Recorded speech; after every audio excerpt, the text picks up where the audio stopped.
రాష్ట్రంలోని ప్రతి గ్రామ పంచాయతీలలో నిర్మించిన వైకుంఠధామాల్లో సౌకర్యాలు లేక అంత్యక్రియలకు జనం ఇబ్బంది పడుతున్నారు. కరెంటు సప్లై, వాటర్ సౌకర్యాలు లేకపోవడంతో వైకుంఠధామాలో ప్రజలకు పనికి రాకుండా పోతున్నాయనే విమర్శలున్నాయి.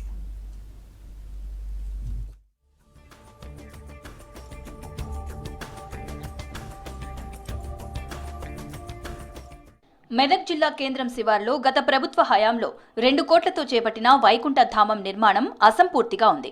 ఏండ్లు గడుస్తున్నా అది పూర్తి కాలేదు. వైకుంఠ ధామం నిర్మాణం ఇప్పట్లో పూర్తయ్యే పరిస్థితి లేకపోగా, ఒకవేళ పూర్తయినా రోడ్డు కంటే 15 ఫీట్ల లోతులో నిర్మించటం వల్ల పెద్ద వర్షం పడితే అక్కడ జలమయంగా మారుతోంది. వైకుంఠ ధామం నిర్మిస్తున్న ప్రదేశం పట్టణానికి దాదాపు 3 కిలోమీటర్ల కంటే ఎక్కువ దూరంలో ఉంది.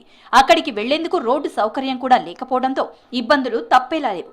మెదక్ నుంచి మక్తభూపతిపూర్ వైపు వైకుంఠ ధామానికి వెళ్లే రోడ్డు కొద్దిపాటి వర్షం కురిస్తే చాలు బురదమయంగా మారుతోంది.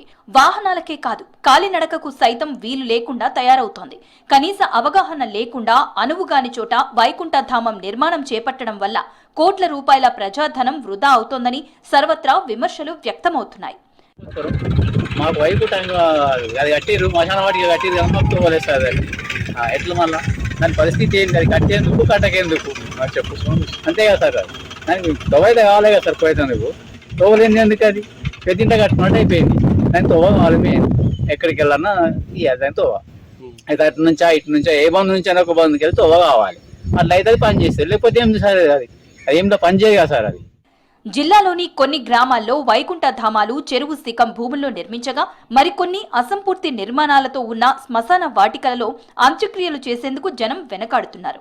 గత ప్రభుత్వం మెదక్ జిల్లాలోని 469 గ్రామాల్లో వైకుంఠ ధామాలు నిర్మించింది. ఒక్కో గ్రామానికి 12 లక్షల ఉపాధి హామీ నిధులు మంజూరు చేసింది. కానీ అవి ప్రజలకు ఎంతవరకు అందుబాటులో ఉంటున్నాయో పట్టించుకోలేదు. కేంద్ర ప్రభుత్వం వైకుంఠ ధామాలకు నిధులను మంజూరు చేసింది. ఆ నిధులను దుర్వినియోగపరుస్తూ లోతట్టు ప్రాంతాల్లో మరియు కుంటలలో వైకుంఠ ధామాలను నాసిరకంగా నిర్మించి గత ప్రభుత్వం తప్పు చేసింది.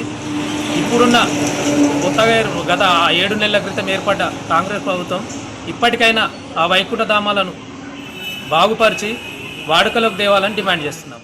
చాలా చోట్ల నిర్మాణం పూర్తయిన వైకుంఠ ధామాలు వాడుకలోకి తీసుకుని రావటంలో గ్రామస్థాయి అధికారులు విఫలమవుతున్నారనే ఆరోపణలు ఉన్నాయి. కొన్ని గ్రామాల్లో వానాకాలంలో వరదలు వస్తే మునుగుతాయని తెలిసినా పట్టించుకోకుండా కమిషన్ల కోసం కాంట్రాక్టర్లను బతికించడం కోసమే వైకుంఠ ధామాలు నిర్మించారన్న విమర్శలున్నాయి. సరైన మెయింటెనెన్స్ లేకపోవడంతో చాలా గ్రామాల్లో అవి వినియోగంలోకి రాలేదు. ఇప్పటికీ చాలా గ్రామాల్లో వైకుంఠ ధామాల్లో దహన సంస్కారాలు చేయకుండా పాత శ్మశానాలు, పొలాలు, ఇతర ప్రాంతాల్లోనే నిర్వహిస్తున్నారు. అది ఇప్పుడు ఎవరైనా చనిపోతే దేనికి పనికి రాకుండా ఉంది. అది తవ్వనైతే కంపల్సరీ ఉండాలి. ఎవ్వరి పొలాలకైనా సరే తీసుకుపోవాలి, అందరికీ మంచిగా ఉంటుంది. అది 5 సంవత్సరాలు అవుతుంది. దానివల్ల ప్రయోజనం ఏం లేదు. అందులో ఎవరిని ఉట్లా పెడతలేరు. అది కట్టి ఉట్లా వేస్ట్ అయిపోయింది. అధికారుల పర్యవేక్షణ లోపం, జీపీల్లో నిధులు లేకపోవడం లాంటి కారణాలతో వైకుంఠ ధామాలు నిరుపయోగంగా మారుతున్నాయి. ఆర్భాటంగా కార్యక్రమాలు చేసినా అమలులో చిత్తశుద్ధి లేదని మండిపడుతున్నారు జనం.